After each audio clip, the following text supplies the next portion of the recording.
దేవుడు విగ్రహ రూపంలోకి వచ్చింది మన కోసం. ఇప్పుడు చూడండి, 2 రోజుల క్రితం అక్కడెక్కడ రామతీర్థాలని ఒక క్షేత్రం ఉందండి విజయనగరం జిల్లాలో. అక్కడ ఒక రాముడికి తల తీసేశారండి. విగ్రహాన్ని ఎవడో వెళ్ళి రాత్రికి రాత్రి తల తీసి కొట్టేసి పక్కన పుష్కరంలో పారేశాడండి. సరే పాపం వెతికితే పుష్కరంలో దొరికింది తల. పట్టుకొచ్చి అక్కడ పెట్టారు. ఏం చేయాలో ఇప్పుడు తెలియట్లేదు. కాపాడాల్సింది ప్రభుత్వాలు, అవి ఎక్కడున్నాయో తెలియదు.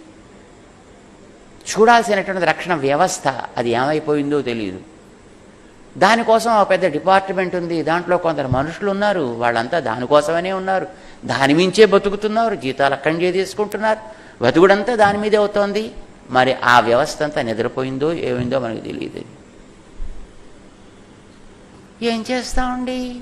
పాపం దేవుడిని రక్షించుకోలేకపోతే ఇంకా మనం ఏం చేస్తామండి? అంటారు మాట అనడానికి, కానీ నిజానికి వాస్తవం అది కాదండి.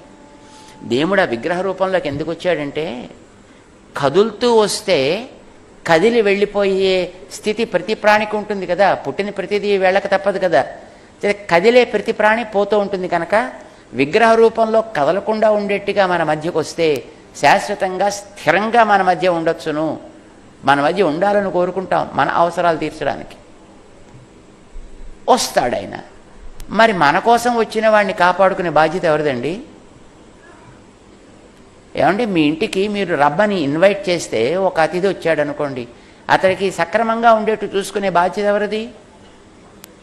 ఏదో మన బతుకు ఎలా ఉందంటే, ఏదో మా ఇంటికి వస్తే నువ్వేం తెస్తావు, మీ ఇంటికి వస్తే నాకేం ఇస్తావు అన్నట్టుగాను. ఏది చేసినా నాకే.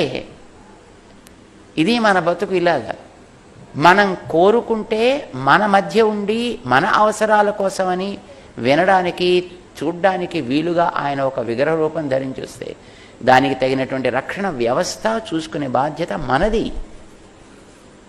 ఆయనది కాదండి. అది ఆయన ఇక్కడ కాకపోతే ఎక్కడైనా ఉంటాడండి. ఆయనకేముంది? ఆయన అంతటా ఉండేవాడు, శాంతాకారం విశ్వాకారం. ఆయన అయితే ఆయనకి ఒకచోటే ఉండాలి నియమేమిటి? వచ్చింది మన కోసం కనుక దాన్ని సవ్యంగా చూసుకునే బాధ్యత కూడా మనదే.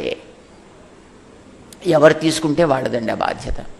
అది చూడలేకపోతే వాడు తన బాధ్యతని విస్మరించాడు అని అర్థం. అలాంటి వాడు దండనీయుడు, దండించడానికి తగిన వాడైనా వాడిని మనం దండించాలని అర్థం అండి. ఆయన వచ్చింది మన కోసం విగ్రహ రూపంగా. మాట్లాడటలేదు, కదలటలేదు అంటే, మాట్లాడితే కదిలితే నువ్వు భయపడతావు కనుక మాట్లాడకుండా కదలకుండా ఉంటాడు. నీకే దాని మీద శ్రద్ధ లేకపోతే మరి ఆయన ఏం చేస్తాడైనా? అంచేత ఆయనకి చేతకాక కాదు, ఆయన అవసరమైతే చేసుకోగలడు. కానీ నీ శ్రద్ధ ఎంత ఉందో ముందర నీకు తెలియాలి.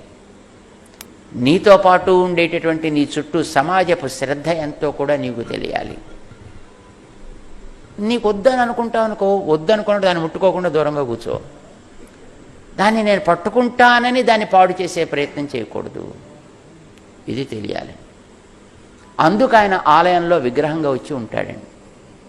మన కోసం ఉంటాడు ఆయన. బాధ్యతగా జాగ్రత్తగా ఆయన కాపాడుకో, రక్షించుకో. అది నీకు మంచిది, సమాజానికి మంచిది. ఇలా ఉండేటటువంటి స్వరూపం భగవంతుడిది. అంతటా ఉండే నారాయణుడికి పేరు పరము అని పేరు.